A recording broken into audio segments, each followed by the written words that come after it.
Types of function. जी sir, functions जो हम डिस्कस कर रहे हैं, ग्राफ ऑफ फंक्शंस वाला टॉपिक पढ़ रहे हैं।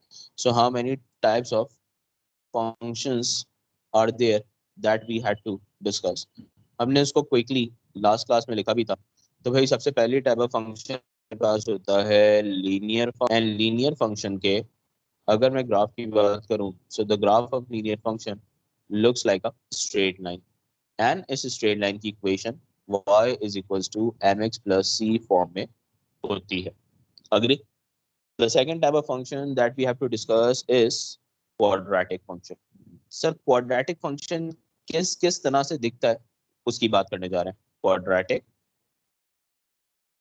Quadratic function, if we talk about quadratic function, so generally हमारे पास quadratic function की equation इस फॉर्मेट पे होती है कि y is equal to x square plus bx plus c। जो भी आपके पास quadratic function होगा उसका ग्राफ या तो इस तरह से होगा, this is your option number 1, या तो इस तरह से होगा, this is your option number 2। बनने वाले क्वाड्रेटिक फंक्शन का ग्राफ अगर आपके पास इस तरह से आ रहा है या इस तरह से होगा। याद रखने के लिए बहुत सारे टीचर इसी चीज को हैप्पी फेस और सैड फेस भी कहते हैं। मतलब मैं यहाँ पे सिर्फ 2 आईज बना रहा हूँ। सो भाई this is your happy face and this is your sad face. तो सर ये हैप्पी फेस कब होगा और ये सैड फेस कब होगा? ऐसा सिर्फ तब होगा जब आपके पास एक ही वैल्यू, मतलब ये वाला हमारे पास इन द फॉलोइंग सिचुएशन ये वाला हैप्पी फेस था, तो ऐसा तब होगा जब एक ही वैल्यू ग्रेटर देन 0 मतलब पॉजिटिव होगी। एक क्या है? A refers to coefficient of x square. अगर कोफिशिएंट ऑफ एक्स स्क्वायर आपके पास पॉजिटिव है तो ऐसी कंडीशन में बनने वाला क्वाड्रेटिक कर्व मिनिमम बनता है। मिनिमम का मतलब क्या होता है? मिनिमम किसी भी कर्व को हम मिनिमम या मैक्सिमम उसके टर्निंग पॉइंट की वजह से कहते हैं। What is turning point? जहाँ पे कर्व टर्न हो रहा है। जैसे सिचुएशन में ये तुम्हारा टर्निंग पॉइंट होगा और ये टर्निंग पॉइंट क्योंकि मिनिमम है और इसके मिनिमम होने की वजह क्या है? इसके मिनिमम होने की वजह ये कि ए की वैल्यू ग्रेटर देन 0 मतलब पॉजिटिव है। And in the following situation यहाँ पे टर्निंग पॉइंट हमारे पास मैक्सिमम है और इस टर्निंग पॉइंट के मैक्सिमम होने की वजह क्या है? इस टर्निंग पॉइंट के मैक्सिमम होने की वजह ये कि ए की वैल्यू लेसर देन 0 मतलब नेगेटिव है। भाई एग्जाम्पल के तौर पे समझाता हूँ ना, रुको रुको रुको, एग्जाम्पल के तौर पे बताता हूँ। मान लो कि ऐसी कंडीशन में इक्वेशन होगी एक्स स्क्वायर माइनस का 6x प्लस का 8 दैट इज इक्वल टू 0। अगर आप इसका ग्राफ ड्रॉ कर लें तो ऐसी कंडीशन में बनने वाला ग्राफ, और ये मैं 0 भी क्यों कहूँ, मैं y इज इक्वल टू कहूंगा ना, क्योंकि जो भी कर्व होता है y is equal to equation होती है, तो y is equal to this particular curve ये मिनिमम होगा। और अगर यही हमारे पास y is equal to negative का x square positive 5x minus का 3 हो तो ऐसी कंडीशन में बनने वाला ग्राफ ऐसा कुछ दिख रहा होगा। ओके, ये वाली बात क्लियर हो रही है? तो सर हम ऐसा डिस्कस क्यों कर रहे हैं भाई? इससे एसोसिएटेड 2 to 3 मार्क्स का आपके पास एक क्वेश्चन आता है जिसमें आपको इन ग्राफ की शक्लें, how this graph looks like, उस बात की क्लैरिटी होनी चाहिए। ओके, तो हमने डिस्कस किया लीनियर, फिर डिस्कस किया quadratic. Now let's move towards cubic. तो भाई क्यूबिक ग्राफ कैसा दिखता है और उसकी इक्वेशन क्या होती है? So move towards number 3 that is cubic graph. Cubic graph, भाई क्यूबिक ग्राफ की अगर मैं जनरल बात करूं तो क्यूबिक ग्राफ की जनरल बात ये होती है कि उसकी इक्वेशन एक्स क्यूब फॉर्म में होगी, that is y is equal to a x cube plus b x square plus c x plus d. This is the general equation and that's a cubic one. तो भाई cubic equation की अगर मैं बात कर रहा हूँ तो क्यूबिक इक्वेशन में बनने वाला कर्व इस तरह से कुछ होता है, लाइक दिस या लाइक दिस। सर ऐसा कुछ होगा या ऐसा कुछ होगा। इस तरह के शेप को हम स्प्लाइन कहते हैं, SPLINE, स्प्लाइन। तो बनने वाला कर्व, बनने वाला शेप या तो हमारे पास ऐसा कुछ होगा या ऐसा कुछ होगा। एग्जाम्पल के तौर पे मैं यहाँ पे 2 क्यूबिक कर्व ड्रॉ करने जा रहा हूँ। एग्जाम्पल के तौर पे मैं यहाँ पे 2 क्यूबिक कर्व ड्रॉ करने जा रहा हूँ ताकि एक दो बातें तुम लोगों की क्लियर हो सके। This one and again this, दो क्यूबिक कर्व ड्रॉ करने जा रहा हूँ। भाई सबसे पहला मैं ग्राफ ड्रॉ कर रहा हूँ यहाँ पे आप लोगों के लिए y is equal to x cube के लिए। अगर ये y is equal to x cube हो ना तो y is equal to x cube के लिए बनने वाला ग्राफ लुक्स लाइक दिस, ऐसा कुछ दिखता है। अगर ये y is equal to x cube हो तो उसके लिए बनने वाला ग्राफ ऐसा कुछ दिखता है। और अगर यही वाला ग्राफ मैं y is equal to negative x cube के लिए करूँ तो नेगेटिव एक्स क्यूब के लिए ये वाला पोर्शन ऑफ ग्राफ ऐसा कुछ ड्रॉ होता है। This how this portion of graph is drawn. Okay.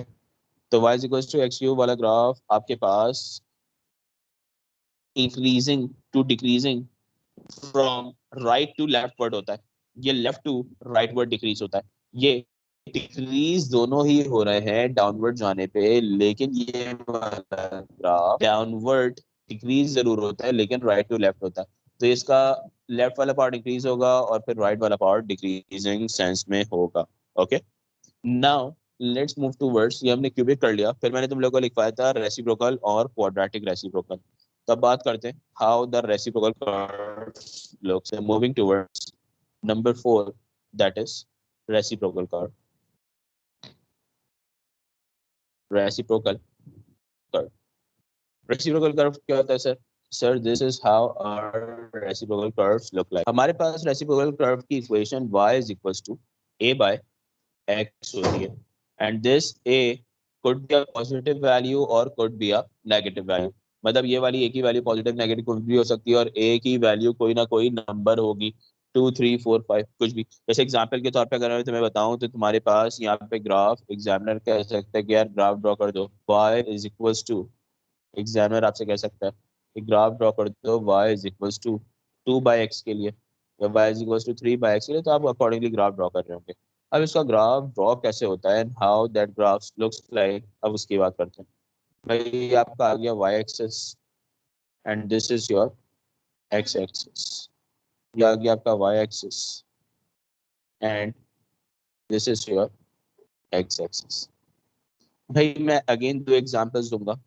अगर आप ग्राफ ड्रॉ करें y is equals to a by x का, where a greater than 0 मतलब positive, so in this situation this is how the बनने वाला graph looks like, this is how the बनने वाला graph looks like।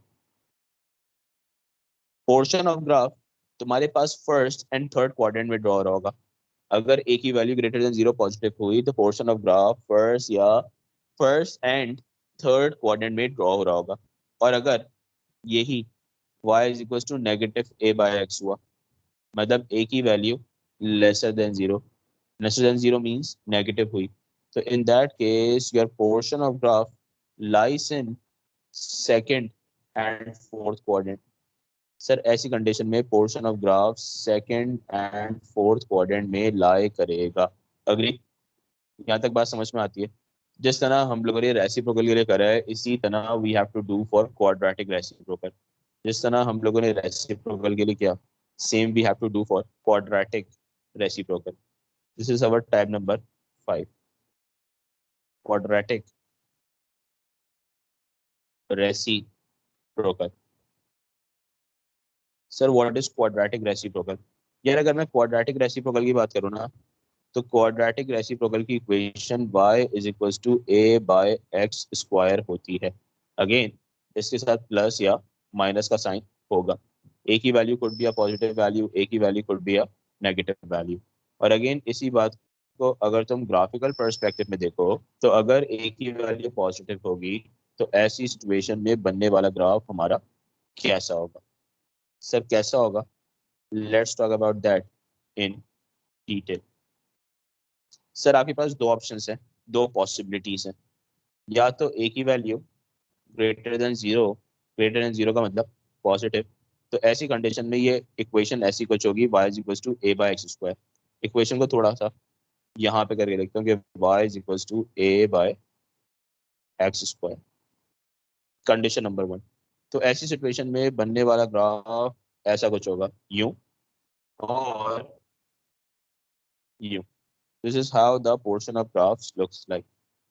First और second quadrant में लाई करेगा, first और सेकंड क्वाड्रेंट में लाई करेगा, और अगर यही ए की वैल्यू लेसर देन जीरो मतलब नेगेटिव हुई, मतलब इक्वेशन ऐसी कुछ हुई कि y is equal to negative का a बाय एक्स स्क्वायर, तो ऐसी कंडीशन में बनने वाला पोर्शन ऑफ ग्राफ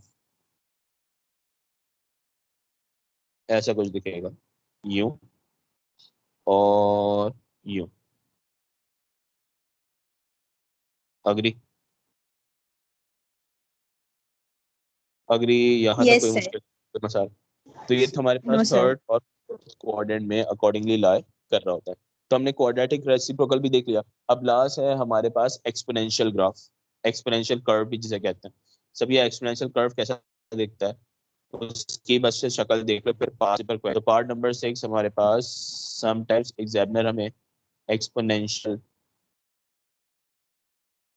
ग्राफ या एक्सपोनेंशियल कर्व भी देता है। Sir what is exponential curve?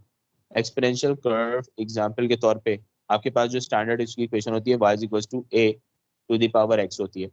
y is equal to a to the power x को अगर मैं एग्जांपल के तौर पे बताऊं तो मान लो y is equal to 2 to the power x। तो ऐसी कंडीशन में जो आपके पास स्टैंडर्डाइज ग्राफ ड्रॉ होता है वो ऐसा कुछ ड्रॉ होता है। This is your y axis and this is your x axis. So when you are going to draw the graph of this particular situation, this is y-axis and this is x-axis. So this is how the बनने वाला graph looks like. इसको हम exponential curve इसलिए कहते हैं, exponential change का मतलब बहुत ही rapid growth होती है जो कि बैक्टीरिया में होती है। This is how the exponential curve look like. तो फाइनली हमने सारी ही टाइप्स ऑफ फंक्शंस को और उनके रिस्पेक्टिव ग्राफ्स के साथ डिस्कस कर लिया।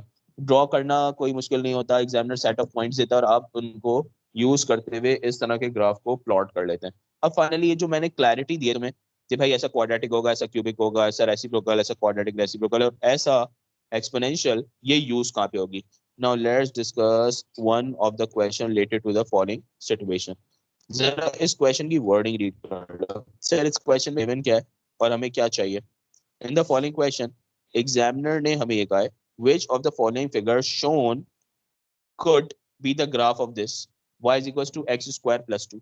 मुझे फर्स्ट ऑफ ऑल ये बताओ कि अगर ये एक्स स्क्वायर प्लस टू है तो एक्स स्क्वायर प्लस टू का मतलब यहाँ पे एक्स स्क्वायर का कोफिशिएंट पॉजिटिव वैल्यू या नेगेटिव वैल्यू?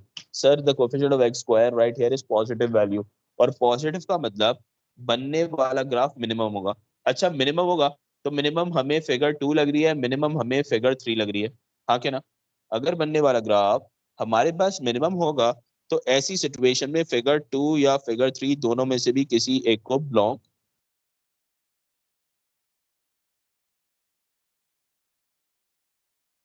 कह रहा था, 3 नहीं दैट इज 4, जिसको मैं फिगर 3 कह रहा था दैट इज फिगर 4। तो भाई 2 को बिलोंग कर रहा है, 4 को बिलोंग कर रहा है। तो सर इसका बड़ा आसान तरीका है, इस बात को चेक करने के लिए आप ये देखें कि एक्स स्क्वायर प्लस का 2 आ रहा है। स्क्वायर प्लस का 2 आने का मतलब यहाँ पे अगर आप इसके एक्स इंटरसेप्ट कैलकुलेट करें, इसी ग्राफ के एक्स इंटरसेप्ट कैलकुलेट करने का मतलब y is equal to x square plus का 2 है, हाँ क्या ना? अगर ये y is equal to x square plus का 2 है, what does it mean like कि सर जहां पे आपके पास x की वैल्यू 0 होगी, जहां पे आपके पास x की वैल्यू 0 होगी वहां पे ये ग्राफ y एक्सिस को कट करेगा, वहां पे यही ग्राफ आपके पास y एक्सिस को कट कर। अब एक बात ये है कि मिनिमम वाली अगर हम फिगर की बात करें तो वो फिगर सर फिगर 2 और 4 के साथ साथ फिगर 3 भी है। अब हमें ये समझ में नहीं आ रहा कि ये कौन सा ग्राफ होगा। भाई देखो ना, अगर तुम यहाँ पे x की वैल्यू को 0 रख दो तो पता लग जाएगा ये portion of graph y axis को कहाँ पे कट कर रहा है। तो अगर मैंने यहाँ पे x को 0 सब्स्टिट्यूट करा तो x 0 into the following equation substitute करने पे आपके पास y की वैल्यू 2 आ गई। तो भाई y की वैल्यू 2 किस ग्राफ की है? फिगर 2 की, 3 की, के 4 की? अगर क्लियरली देखो तो तुम्हारे पास y पॉजिटिव 2 आ रहा है और पॉजिटिव 2 फिगर 3 में आ रहा है, फिगर 4 में ये भी कोई नेगेटिव 2 होगा, ये भी नेगेटिव 2 होगा। वैल्यूज पता नहीं है ना, तो अभी हम अंदाजे से बात कर रहे हैं इसी समझने के लिए। तो हमारे पास इन द फॉलोइंग सेस हमने x को 0 रखा ताकि पता लग जाए कि y की वैल्यू क्या है, और कहाँ पे ये ग्राफ वाई एक्सिस को कट कर रहा है। तो इस ग्राफ ने वाई एक्सिस को कट करा 2 पे, और 2 पे हमें मिनिमम वाला ग्राफ यही नजर आ रहा है। So if the following graph is, तो मैं लिख दूंगा बस figure number, this is for figure number 3। Now let's move towards part number B. Part number B में हमारे पास कौन सी फिगर होगी? अच्छा, पार्ट नंबर बी की अगर बात करो तो पार्ट नंबर बी में तुम्हारे पास ऐसा कुछ लिखा, y इज इक्वल टू,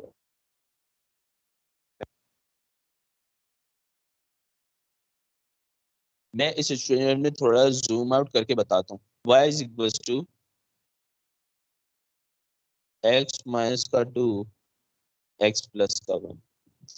अब एक बात तो क्लियर है कि अगर तुम इनको मल्टीप्लाई करोगे तो मल्टीप्लाई करने पे क्वाड्रेटिक इक्वेशन जरूर बनेगी, और जो भी क्वाड्रेटिक इक्वेशन बनेगी उस क्वाड्रेटिक इक्वेशन में हमारे पास जो पार्ट होगा वो पार्ट हमारे पास पॉजिटिव एक्स स्क्वायर में होगा।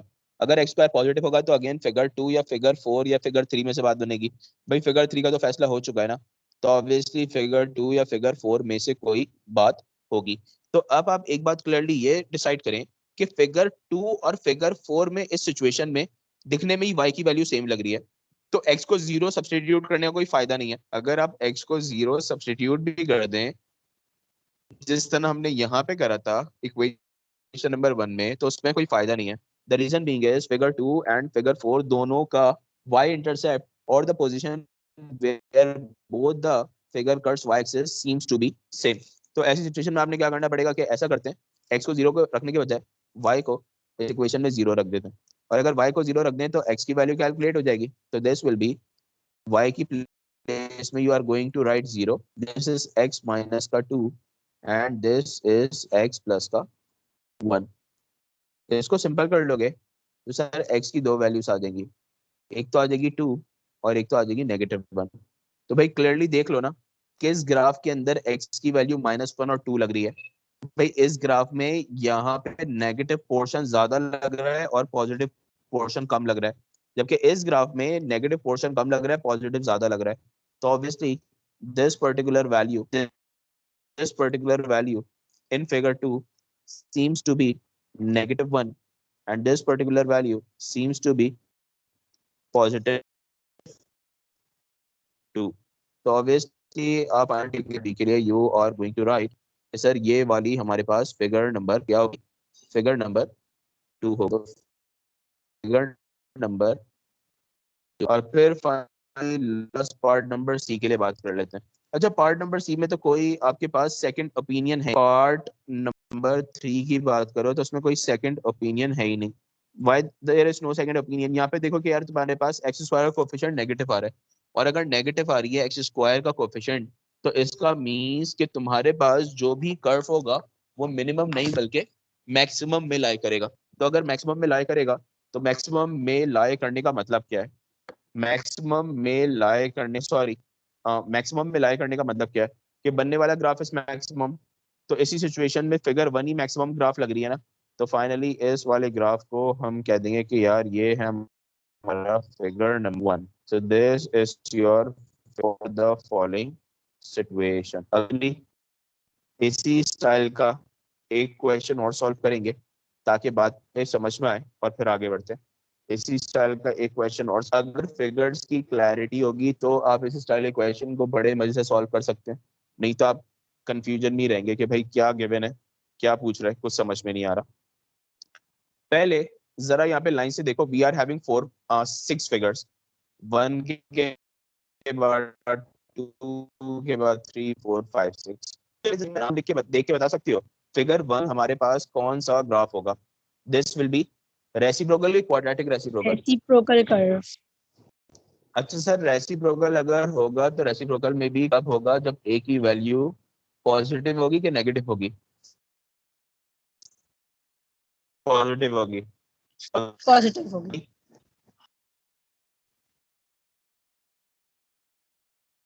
Agree? Yes sir.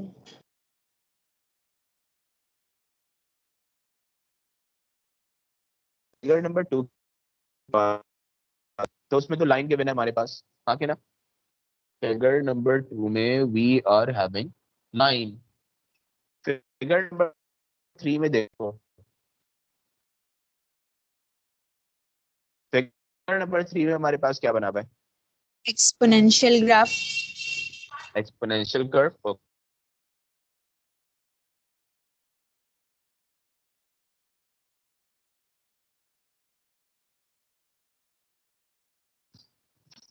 Figure number 4 में इट्स व्हाट? Quadratic reciprocal. अच्छा, क्वाड्रेटिक रेसिप्रोकल भी कब होगा? जब ए की वैल्यू क्या होगी? Greater than zero. वो ग्रेटर देन जीरो मतलब पॉजिटिव। ओके। फिगर नंबर 5 में कब होगा? लाइन की इक्वेशन है। अग्री? अच्छा, is Yes, sir. There any difference in the line of figure 2 और 5 की लाइन में कोई फैक्टर? ये एक बात है।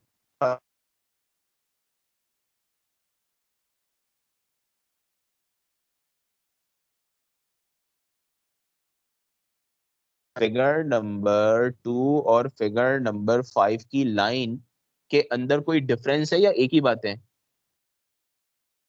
डिफरेंस किस चीज का लग रहा है भाई? Gradient, negative gradient, excellent. Positive gradient. Okay, figure 2 का ग्रेडियंट पॉजिटिव होगा और फिगर 5 का ग्रेडियंट नेगेटिव होगा। और फिगर 6 तुम्हारा कैसा ग्राफ लग रहा है? It's cubic. अग्री? हाँ क्या रहा? Yes sir.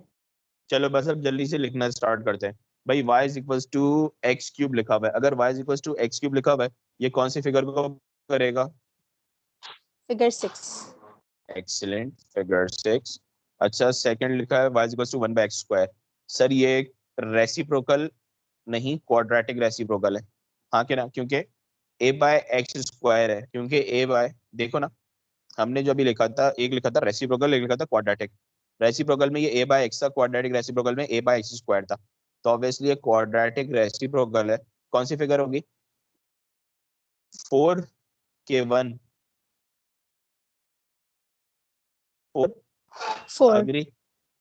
और फिर y is equal to x minus का 1 लिखा हुआ है। अगर y is equal to x minus का 1 लिखा हुआ है, this is the equation of a line. अच्छा, इक्वेशन ऑफ अ लाइन में इसका ग्रेडियंट, अगर हम इस वाली लाइन को y is equal to mx plus c format पे एज्यूम करें, तो इसका y इंटरसेप्ट क्या है बेटा? इसका y इंटरसेप्ट इज -1 -1। और ग्रेडियंट पॉजिटिव है। हाँ कि ना? मुझे बताओ, अगर ग्रेडियंट पॉजिटिव है तो इक्वेशन फिगर 2 की होगी कि फिगर 3 5 की होगी? 2 के 5? 5। बेटा 5 का ग्रेडियंट तो नेगेटिव है ना।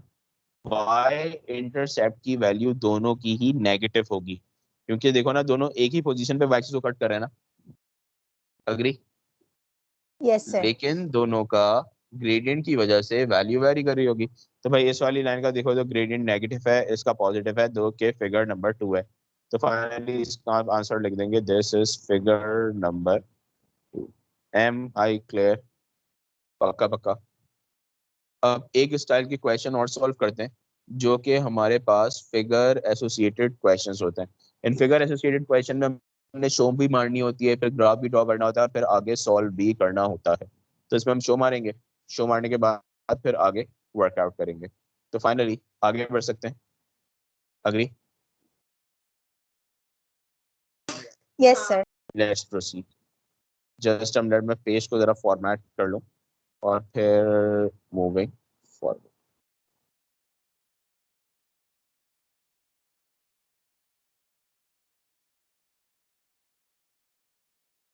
Okay, here we are. Condition जरा पहले हम क्लियरली रीड कर लेते हैं। Question number 28। इस क्वेश्चन को तुम चाहो तो पास्ट पेपर बुकलेट के अंदर ओपन कर लो, ताकि क्लियरली वहां से देख के वैल्यूज को डिसाइड कर सको। तो इस क्वेश्चन में हमारे पास सिचुएशन गिवन क्या है? इन the following situation question, the condition that is given to us, the area of a rectangle ABCD, this is ABCD, is 100 meter square. Inside the garden, there is a rectangular lawn EFGH, whose sides are parallel to those of the garden B. और आपके पास ये length given है कि भाई ये length 4 है, ये length 1 है, this length is 1 and this also 1। अब आपने क्या करना है, taking the length of A B to be x, write down the expression in terms of x for E F. आपने ई एफ का एक्सप्रेशन लिखना है एक्स की टर्म्स में, और बाकी सबका एक्सप्रेशन एक्स की टर्म्स में लिख के फिर कुछ कंडीशन को प्रूव करना है। अब देखो इस वाली सिचुएशन को प्रूव करने के लिए हमने थोड़ा सा एडिशनल वर्कआउट करना होता है। एडिशनल वर्कआउट कैसे? भाई पहली कंडीशन ई एफ को प्रूव करना है ना। अगर ई एफ की लेंथ या वैल्यू कैलकुलेट करना चाहते हो तो भाई ई एफ है क्या? मुझे बताओ, यहां से लेके यहाँ तक portion of length is what? This is x और this is E F. E F x में कितना कम है? Sir this is 1 unit, this is 1 unit, 1 और 1 ऑल टुगेदर मेक्स 2। तो ई एफ लेंथ एक्स की टर्म्स में क्या हो जाएगी? एक्स में से कितना माइनस कर दूं? माइनस कर दूं, यस x और नो? minus 2. तो x minus two is E F length, and ये वैल्यू x की टर्म्स में तुमने कैलकुलेट कर ली। Likewise B and C length calculate करनी है। तो अगर मैं बी एंड सी लेंथ की बात करता हूँ तो बी एंड सी लेंथ क्या होगी? भाई देखो ये पूरी लेंथ तो x है, हाँ क्या ना? अगर ये पूरी की पूरी लेंथ आपके पास x गिवन है, तुम्हें बी एंड सी लेंथ क्या पहले पता है? भाई बी एंड सी लेंथ अगर x की टर्म्स में कैलकुलेट करना चाहते हो तो उसके लिए आपके पास ये लेंथ 4 है, ये लेंथ 1 है, लेकिन एफ जी नहीं पता ना। क्या ख्याल है? और नेक्स्ट पार्ट में एफ जी कैलकुलेट ही करना है, और एफ जी तो बी एंड सी कैलकुलेट करने के बाद ही कैलकुलेट होगी। तो ऐसी कंडीशन में आप वो वैल्यू यूज कर लेते हैं जो आपके पास एग्जामिनर ने खुद क्वेश्चन में गिवन करी हुई होती है। तो एग्जामिनर ने area A B C D का क्या गिवन करा हुआ है बेटा? 100। अगर ए बी सी डी का एरिया 100 है तो 100 एरिया आया कैसे होगा? Sir length multiply by width, और विड्थ क्या है यहाँ पे? बी एंड सी है।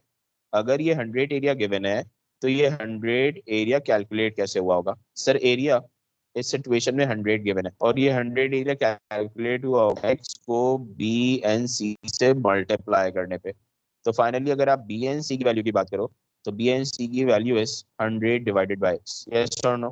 100 को एक्स से डिवाइड कर दो, this will give you B and C length. Likewise last part calculate करना है एफ जी लेंथ। तो एफ जी लेंथ क्या हो जाएगी? अगर मैं एफ जी लेंथ की बात करूं तो F ji portion of length क्या होगी? सर बी सी लेंथ में से ये 4 और ये 1, 5 माइनस कर दो, हाँ कि ना? बी सी लेंथ में से 5 माइनस कर दो, बी सी लेंथ में से 5 माइनस कर दो। अच्छा बी एंड सी लेंथ में से अगर तुम लोग 5 सब्ट्रैक्ट करोगे तो 5 सब्ट्रैक्ट करने पे वैल्यू क्या बनेगी? Sir B and C length तो वेरिएबल की फॉर्म में है ना already. B and C length तो हमारे पास 100 बाय एक्स है, तो हम लोग यहाँ पे कर लेंगे 100 डिवाइडेड बाय एक्स माइनस का, और अगर तुम इसका एलसीएम कैलकुलेट कर लो तो this LCM will be 100 minus 5x divided by x. Agree? तो ये हमारे पास फाइनली एफ जी लेंथ के लिए एलसीएम आ जाएगा। In next part we are suppose to show that. अब देखो ये पहले पार्ट में कोई भी हमने ग्राफ ऑफ फंक्शंस वाला पार्ट नहीं करा, पहले हमने कंडीशन को शो करा। तो ऐसे क्वेश्चन जो भी आते हैं ना उसके अंदर आपने वेरिएबल की टर्म में पहले वैल्यू निकालनी होती है, फिर कंडीशन को शो करना होता है, और फिर जो फाइनली इक्वेशन आती है उसका ग्राफ बनाना होता है। तो पहले हमने यहाँ पे वेरिएबल की फॉर्म में कैलकुलेट करा, अब जरा शो मारेंगे। शो क्या मारनी है? hence show that area y square meter of FGH lawn, इस FGH lawn का जो एरिया होगा that area is given by this। अगर मैं इसका एरिया कैलकुलेट करूं तो ये FGH का एरिया को उसने y स्क्वायर यूनिट कहा है। अगर y स्क्वायर यूनिट कहा है और मुझे सॉल्व करने के लिए कहा है तो ये EFGH का एरिया में कैसे कैलकुलेट करूंगा? ये भी एक सॉर्ट ऑफ रेक्टेंगल ही है ना, तो लेंथ इनटू ब्रेथ हो जाएगा। अग्री? तो हम यहाँ पे कहते हैं एरिया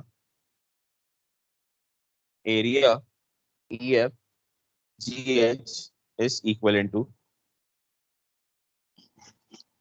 area EF GH बराबर होगा लेंथ टाइम्स विड्थ, ये लेंथ टाइम्स ब्रेथ।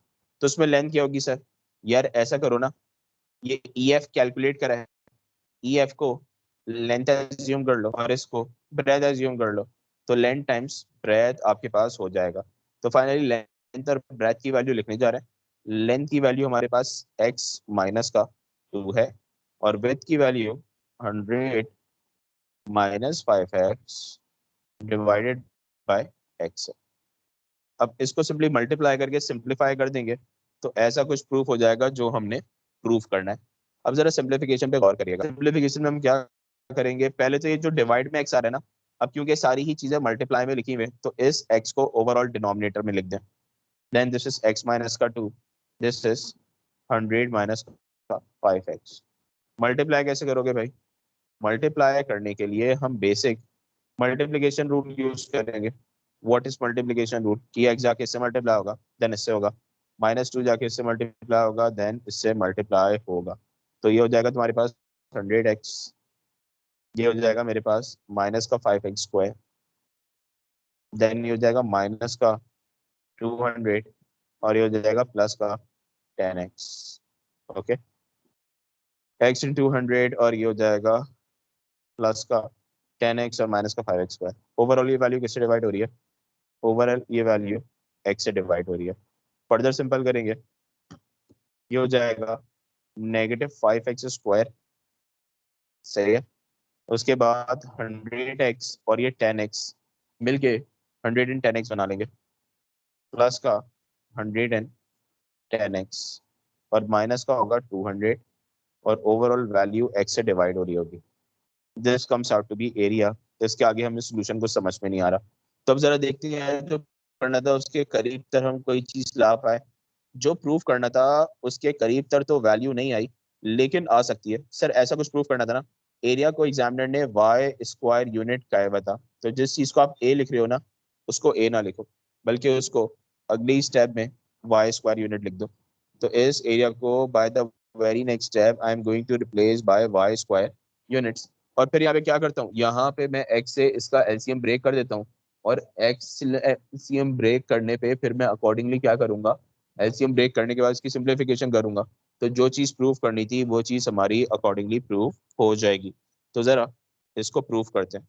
अगर मैं यहाँ पे एलसीएम ब्रेक कर दूं तो y की वैल्यू हो जाएगी -5x² डिवाइडेड बाय x।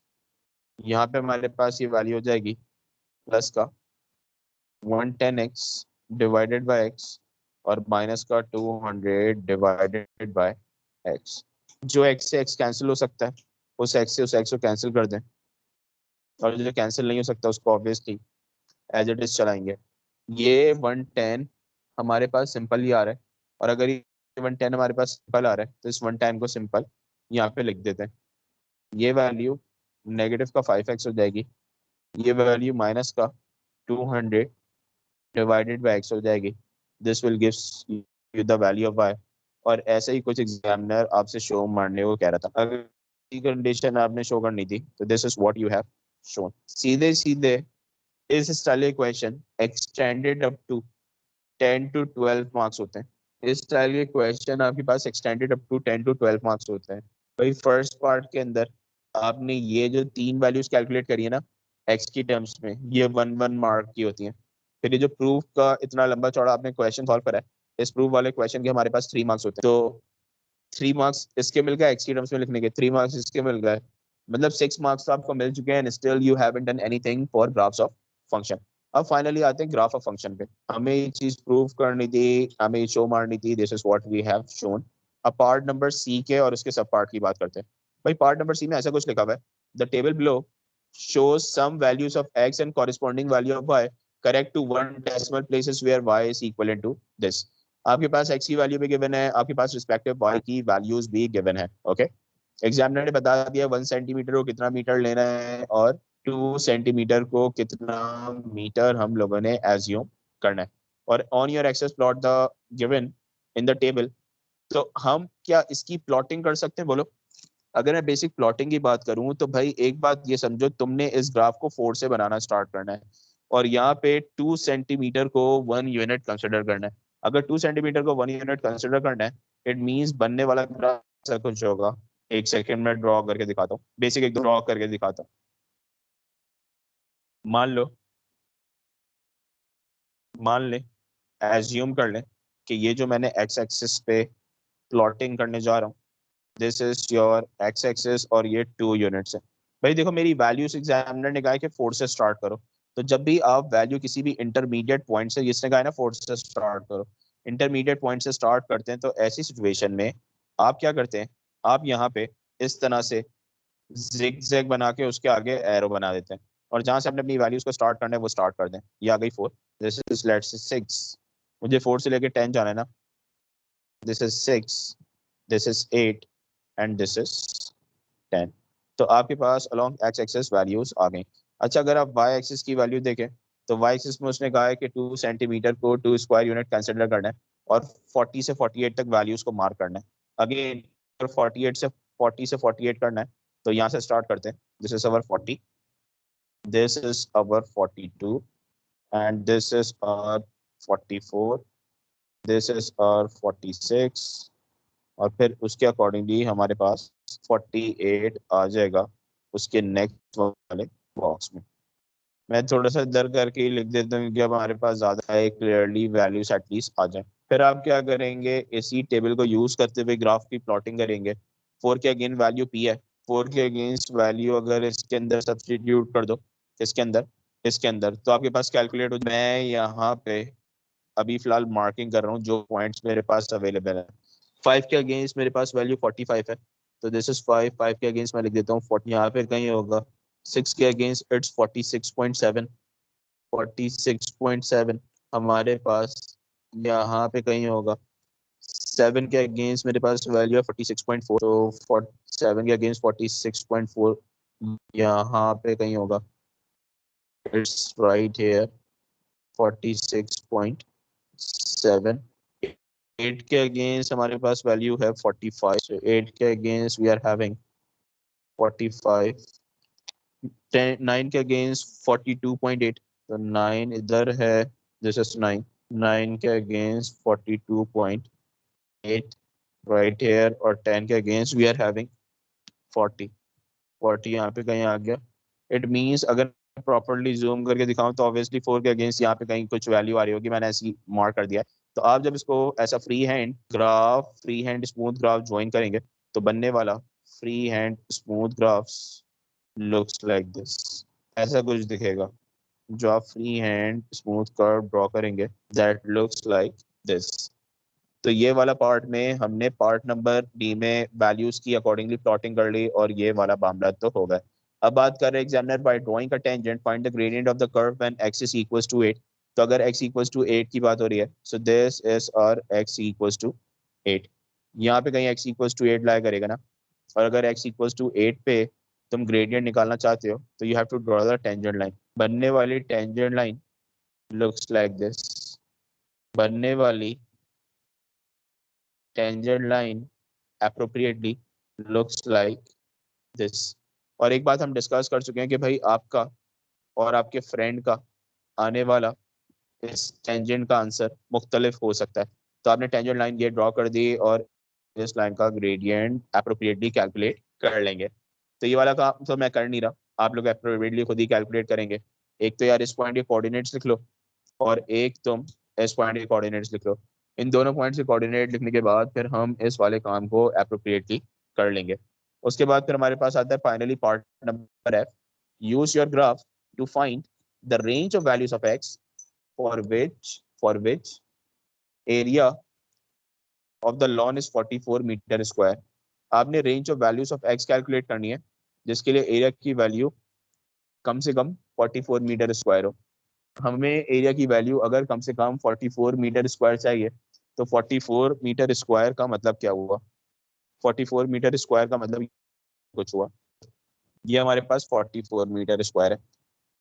तुम्हारे पास एटलीस्ट का मतलब क्या होता है, एटलीस्ट का मतलब कम से कम होता है। ये 44 मीटर स्क्वायर के अगेंस्ट मैंने लाइन ड्रॉ कर दी। एटलीस्ट का मतलब कम से कम होता है, इट मींस कि 44 से ज्यादा एरिया चलेगा, कम से कम 44 होना चाहिए। आप मतलब प्लान कर रहे हैं कि यार आपके घर में लॉन हो और उस लॉन के लिए आप स्पेस जो रख रहे हैं वो कम से कम आपने बोला कि 44 मीटर स्क्वायर की होनी चाहिए। इट मींस यहाँ वाला एरिया भी चलेगा।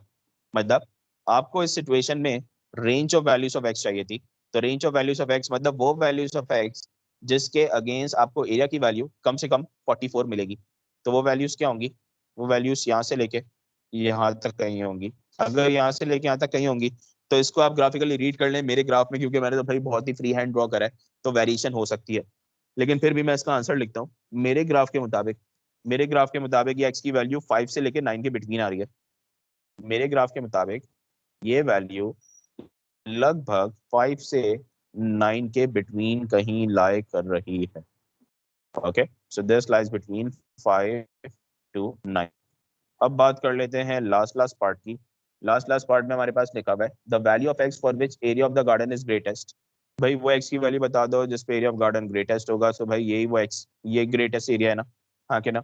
इस की अगेंस्ट एक्स की वैल्यू रीड कर लेंगे। ग्रेटेस्ट क्यों? क्योंकि भाई यहीं पे एरिया सबसे ज्यादा आ रहा है, ये टर्निंग पॉइंट है। टर्निंग पॉइंट पे मैक्सिमम वैल्यू होती है, मिनिमम होती है। इस सिचुएशन में ये अपसाइड डाउन बना हुआ है तो ऑब्वियसली इस पॉइंट पे मैक्स वैल्यू होगी। तो मेरे मुताबिक ये एक्स की वैल्यू कोई 6.9 तक आ रही है या 7। तो मेरे मुताबिक, मेरे ग्राफ के मुताबिक this comes out to be 6.9। Okay, एक नजर इन सारे पार्ट्स को क्लियरली देख लें, उसके बाद इसी क्वेश्चन को स्टार्ट से दिखाता हूँ, then let me pause the recording. एक नजर भाई इस क्वेश्चन को स्टार्ट से भी भले अगर देख लो, तो हमने करा क्या, पहले एट द बिगनिंग हमने कंडीशन को शो मारा, कंडीशन को शो मारा, एक्स की वैल्यूज कैलकुलेट करी, फिर कंडीशन को शो मारा। 5 नंबर हम लोगों को यहाँ तक मिल चुके थे। फिर हमने ग्राफ की प्लॉटिंग करी, तो उसके 5-6 नंबर के बाद ग्राफ की प्लॉटिंग की हमें 2 से 3 मार्क्स मिले। उसके बाद फिर हमने ये वाला पार्ट सॉल्व करा, टेंजेंट वाला, तो टेंजेंट ड्रॉ करना और exact value of gradient calculate करने पे 2 मार्क्स मिलेंगे। और फिर तुम्हारे पास यहाँ पे ये वाले पार्ट, मतलब सीधा सीधा 10 to 12 मार्क्स कहीं भी नहीं गए इस वाली सिचुएशन के लिए। Okay, let me just pause the recording, फिर एक दो बातें बता के एंड करता हूँ।